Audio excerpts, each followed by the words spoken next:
lấy những xe khác người này sao không cóอยู่ในสายที่อยู่อะไรอ่ะเขาทำไว้อยู่ที่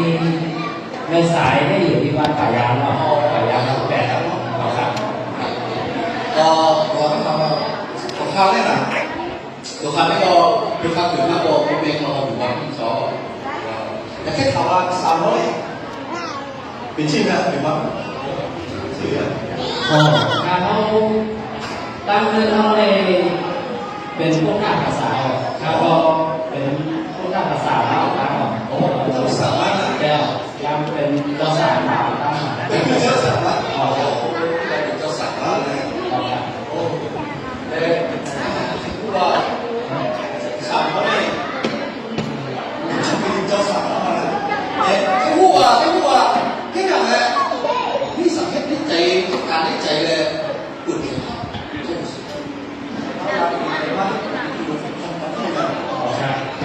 ก็หลังที่ทุกเจ้าหน้าก็ประวัติเป็นตำรวจเจ้าหน้าเลยของพวกเราแล้วกันก็มาลูกเมืองเขาเสียมาอยู่เชียงใหม่กันกันมาอยู่ไทยก็มีแต่ก็หลายเจ้าหน้าเป็นเจ้าก็เป็นเจ้า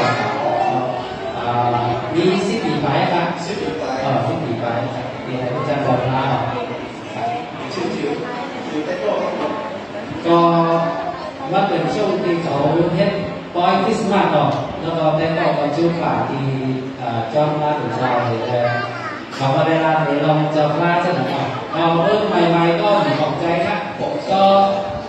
เช้าก็อยู่ย้อนอยู่เจ้าว่าใน7-8 ปีนะเราก็เลยแต่เป็นว่าอยู่ลองจะเก็บชอบได้แค่อย่างนี้หรอกจะอยากเพราะว่าเราจะบอกตามมันเราจะว่าเดี๋ยวจะว่าเลยเป็นเดี๋ยวจะว่าเลยเรียนถึงกันได้เอาประกันเอาประกันรู้สึกว่าเขาอยู่มาเป็นพอเขาเป็นเขาก็ออกมาอยู่มานั่นแหละเราต้องเรียกว่าภาษาเป็นพุทธภาษาเป็นอย่างนั้นแต่ว่าหรือเขามาไม่ชัดจะพลาดได้ก็อันที่เขาว่าอันเราก็ดีอันเราก็ดีเนี่ยอุ่นใจค่ะอุ่นใจค่ะชื่อดูหลาเนี่ย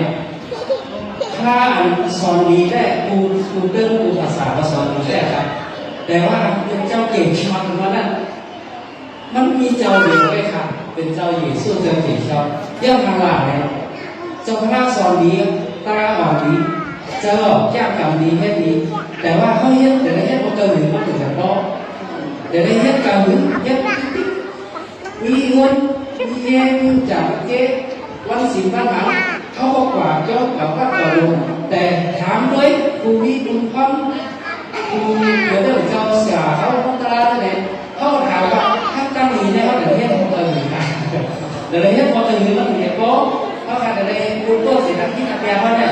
เขาเดี๋ยวเฮ็ดมันเกินหรือเดี๋ยวอยู่ที่อื่นกินที่อื่นก็คนเขาสอนกันว่าที่อื่นเจ้าเสียเขาก็สอนเขาแบบนั้นนั่นแหละเนาะก็เฮ็ดอย่างนี้ให้ได้เลยค่ะและหรือว่าผู้จัดการเก็บชอบได้มาสร้างตัวได้คนได้คนซื่อหลังเจ้าหน้าเจ้าหญิงสู้ได้ผู้บอกว่าเขาได้เจอตัวเก่าไปเขาได้มีศัพท์ว่าเป็นคนพิทักษ์ที่อาบยาได้แต่ได้ชอบตัวเก่าแต่ได้เที่ยวตัวเก่าที่ตั้งดีตัวโลกและห้ามตั้งเก็บชอบได้ตัวเจ้าเก่าเป็นกว่าอะไรกันแต่เจ้าหน้าเจ้าหญิงสู้ได้ผู้รอเขาได้เจอตัวเก่าไปผู้เขียนยาเยาแต่ตั้งห้ามกันแต่เราไม่ต่อเขาหวังเต้เดี๋ยวประเทศราคาได้ปิดปุ่นใจเต้ออกได้ห้ามเอากันได้เสียก็ได้ราคานี้ถือ2 ศาสนาเท่ากันนี่มาค่ายเดี๋ยวได้รู้ถึงตัวที่2มามันดีเลยแต่วายยืนมาก็มาอันที่มันใหญ่ได้แข็งแรงหันจุดหมายปลายทางที่ชัดเจนบอกเยี่ยมขนาดแล้วเพราะคำว่าอะไรก็จะเกิดอยู่ซึ่งเยี่ยมเลยเขาอยู่มาจะสู้มากับเดียว17 ปีครับเดี๋ยวนี้แค่ตั้งใจว่าจะสู้เมื่อเดี๋ยวได้ปากเปอร์เซ็นต์ปากเปอร์เซ็นต์ได้เท่าดีอยู่แล้วจะตั้งเจ้าเก่งชอบต้องเดี๋ยวครับย่อมโดยทางหลังเนี่ยเจ้าเก่งชอบในมันก็เพราะว่าเจ้าเก่งชอบแล้วก็เดินในหน้ากันนะ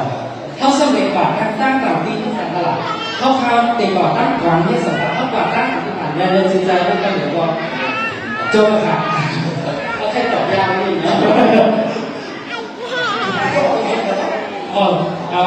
เมื่อเดี๋ยวได้ตั้งเรื่องที่ ในสายนี่อยู่ครับก็บ อ๋ อ อก โอเครู้แล้วครับน้องมึงมันพี่สาวเป็น ไม่ กั ต้อน ง นะ ทำ